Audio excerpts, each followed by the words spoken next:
Par écrit, par la préfecture, de la suspension des injonctions des comptables publics sur les indemnités des fonctionnaires hospitaliers, tout simplement. Parce que c'était dit oralement.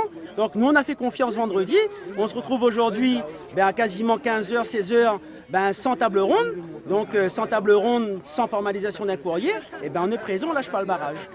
Ce qu'on demande, c'est tout simplement un courrier qu'on formalise les engagements de l'État. La Cour des comptes, on ne l'a pas encore analysé. En tout cas, nos collègues du Sud ont travaillé cet après-midi. Donc, ils ont fait des recherches. Après le rapport de 2012 de la Chambre régionale des comptes qui pointait ces bases illégales sur ces indemnités, la Cour des comptes disait aussi, et alors là, la Chambre régionale des comptes, et au-delà de ça, la Cour des comptes dit, finalement, on n'aurait pas dû faire comme ça. Il fallait voir autrement. Il fallait discuter avec le procureur de la Cour des comptes. Il fallait voir avec le fonctionnaire comment on pouvait faire. Il y avait des dispositifs à mettre en place pour justement faire en sorte que ça se passe comme il le faut, voilà, sans que les fonctionnaires hospitaliers perdent leur salaire.